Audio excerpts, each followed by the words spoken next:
Israel rests from victory before encountering some strange travelers from outside of Canaan. Travelers with a tall tale, intent on deception. On the Bible Brief. Tell a friend about the Bible Brief today. Your recommendation can help your friends learn the Bible in a whole new way. Tap share on your podcast player and share your favorite episode.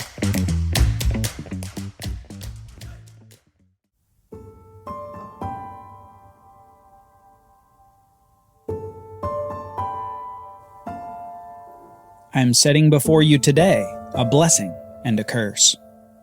The blessing if you obey the commandments of the Lord your God, which I command you today, and the curse if you do not obey the commandments of the Lord your God, but turn aside from the way that I am commanding you today, to go after other gods that you have not known. And when the Lord your God brings you into the land that you are entering to take possession of it, you shall set the blessing on Mount Gerizim and the curse on Mount Ebal.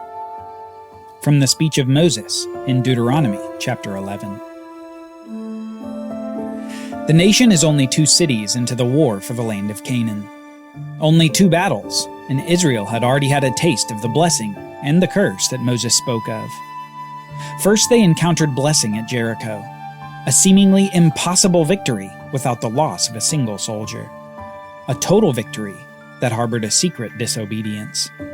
A disobedience that would mean the experience of cursing as they tried to take on the city of Ai. Instead of easy victory, they suffered an embarrassing defeat with the loss of 36 men. Achan, one of the Israelites, had violated God's command at Jericho, and his sin spread consequences to the nation. It was only after Achan had been dealt with that Israel was able to conquer the city of Ai. These experiences made Israel live the blessing and the curse. They saw that when God fights for a nation, that nothing can keep it from victory. But when God isn't with them in battle, they flee before their foes. The presence of God allows for the blessing of victory to be realized, and the presence of God in battle is directly connected to the obedience of the nation. Obedience would come with blessing in the land. Disobedience would come with cursing away from the land. This principle was so important that Moses mentioned it many times in his final speech to the nation. But he didn't just mention it. He commanded something about the blessings and the curses. He commanded that when the people finally do enter the land, that they were to go to 2 specific mountains in the land in order to perform a sort of ceremony, reminding them of the blessings and the curses that Moses had set before all the people. 6 tribes were to stand on Mount Gerizim, and 6 tribes were to stand on a mountain close by called Mount Ebal. Then the tribes were to shout the blessings and the curses to one another. There would be a shout, followed by a confirmation of the other tribes of Amen, or so be it. In this way, all the tribes would demonstrate their knowledge and accountability to the commandments of God. They couldn't say that they were unaware of the consequences of disobedience, nor could they claim ignorance of the wonderful blessings that would accompany obedience to the law of God. It was after the Israelites' eventual defeat at Ai that we finally head to the 2 mountains where this ceremony would be performed. We read this in Joshua chapter 8, starting in verse 30.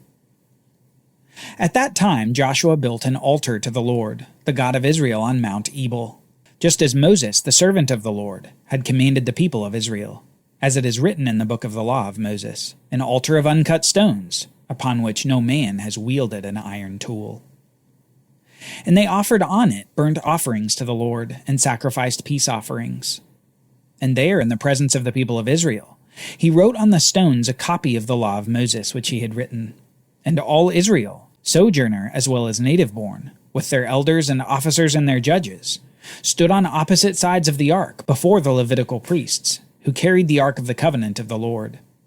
Half of them in front of Mount Gerizim, and half of them in front of Mount Ebal, just as Moses, the servant of the Lord, had commanded at the first, to bless the people of Israel.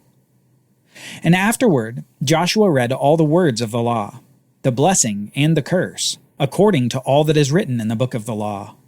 There was not a word that Moses commanded that Joshua did not read before all the assembly of Israel, and the women and the little ones, and the sojourners who lived among them. just as the law and the blessings and the curses were heard outside the land of Canaan. Now, after the first battles, they were reaffirmed. The law was copied and read aloud, and everyone heard it. Everyone. Not just the native-born Israelites, but even those who had joined Israel. People like Rahab's family, who were hearing the law for perhaps the first time. And they, along with Israel, said, "Amen," as all was read and affirmed. Obedience would come with blessing in the land. Disobedience would come with cursing away from the land.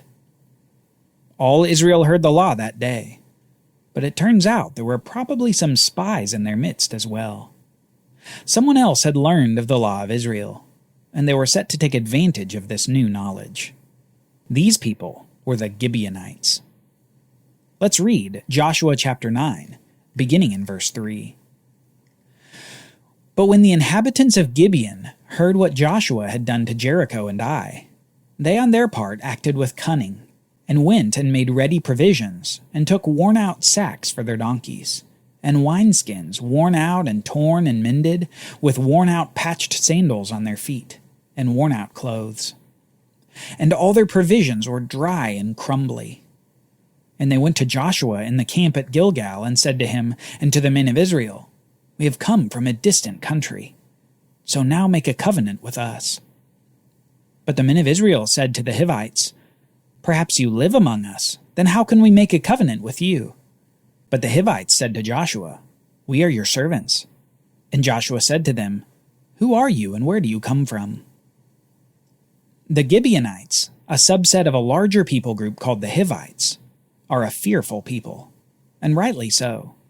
They had heard of what happened at Jericho and Ai. They had heard what had happened to the Midianites and the Amorites on the other side of the Jordan River. They had even heard of what Yahweh had done for the nation as he delivered them from Egypt. But this fear doesn't drive the Gibeonites to leave the land in order to spare their own lives. Instead, it drives them to deception. Apparently, they had heard of the laws of Israel, and likely they'd listened to Joshua's reading by Mount Gerizim and Mount Ebal. And among those laws was a command that differentiated the people of the land of Canaan from people from other lands who were merely in the land of Canaan. Through Moses, God had commanded that the people of the land of Canaan should be completely wiped out. Everything that breathed in a city should be killed. And remember, this was done for this reason, that they may not teach you to do according to all of their abominable practices that they have done for their gods, so that you sin against Yahweh your God. And yet, for distant cities, or for those who are merely in the land of Canaan, but not of the land of Canaan, the policy was one of forced labor. That is, that the people should be forced to serve the people of Israel, rather than be completely wiped out. The Gibeonites apparently have knowledge of this legal differentiation, and so they surmise that if they can convince Israel that they're merely foreigners dwelling within Canaan, that they might be spared the total population devastation campaign that was waged on the other cities in Canaan. They didn't want the city of Gibeon to be the new Jericho or the next Ai. So upon Joshua's question, "Where do you come from?" they answer like this. They said to him, "From a very distant country your servants have come, because of the name of Yahweh your God. For we have heard a report of him, and all that he did in Egypt, and all that he did to the 2 kings of the Amorites who were beyond the Jordan, to Sihon the king of Heshbon, and Og the king of Bashan, who lived in Ashtaroth. So our elders and all the inhabitants of our countries said to us, 'Take provisions in your hand for the journey, and go and meet them, and say to them, We are your servants. Come now, make a covenant with us.'" So these men from Gibeon inside the land tell a tall tale of the fame of Yahweh that had spread to their distant land, and that they had come from the land to make a peace covenant with Israel. And in an attempt to prove their story, the Gibeonites show their old crumbled bread, their worn-out clothes, and broken wineskins. False evidence of a long journey that they had supposedly been on to find Israel from this distant land. And sadly, Israel falls for the ruse without so much as a prayer to God. We read this in verse 14.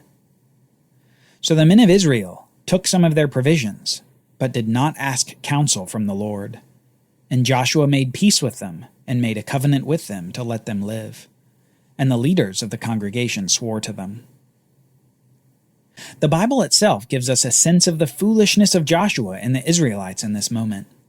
They're so convinced by this false story that they don't even ask God what to do. They had sense enough to inquire deeply into these people who wanted to make a covenant with them, but they failed in not seeking counsel from the Lord about them. The failure of Israel is foolish indeed. They agreed to a peace covenant with those they are supposed to destroy, and they make a forbidden covenant with the people of the land of Canaan. But no sooner had they made the covenant than the truth comes to bear. At the end of 3 days after they had made a covenant with them, they heard that the Gibeonites were their neighbors and that they lived among them. And the people of Israel set out and reached their cities on the 3rd day. Now their cities were Gibeon, Chephirah, Beeroth, and Kiriath Jearim. But the people of Israel did not attack them, because the leaders of the congregation had sworn to them by the Lord, the God of Israel. Then all the congregation murmured against the leaders. The truth comes out that the Gibeonites are actually people of the land, and this truth causes an immediate crisis among Israel. It was apparent to all that Joshua and the leaders made a forbidden covenant. You can imagine the trepidation of the camp upon finding that out. Would God punish them for this unknowing breach of the law in making this covenant? Could they annul the covenant even though they'd sworn to uphold it by the name of Yahweh? Should they just kill all the Gibeonites as they should have done in the first place? Well, the leaders decide to uphold the covenant because they had sworn by Yahweh himself to uphold it. Joshua summoned the Gibeonites, and he said to them, "Why did you deceive us, saying we are very far from you, when you dwell among us?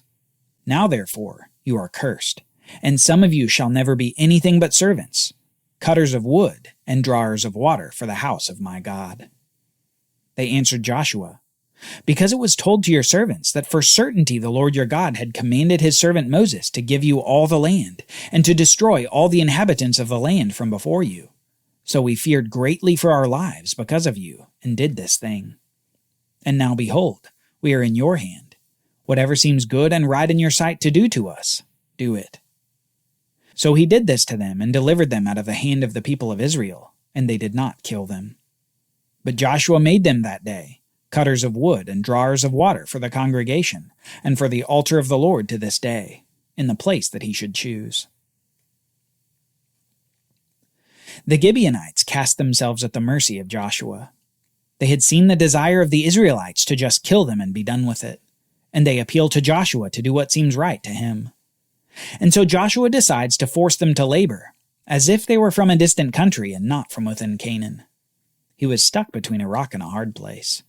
His oath by Yahweh and a command by Yahweh, and Joshua tries to make the best of the situation. The Gibeonites would be cursed as laborers for Israel forever. Yahweh merely stands in the background of this story. Never is a prayer recorded from Joshua about what to do. Never do we see an intervention from Yahweh. Never do we see a suggestion from among Israel that Yahweh should decide what is to be done. Instead, we see a deafening silence toward God. Joshua just does what seems best to him. And in this, we get a preview of an era that's to come for Israel.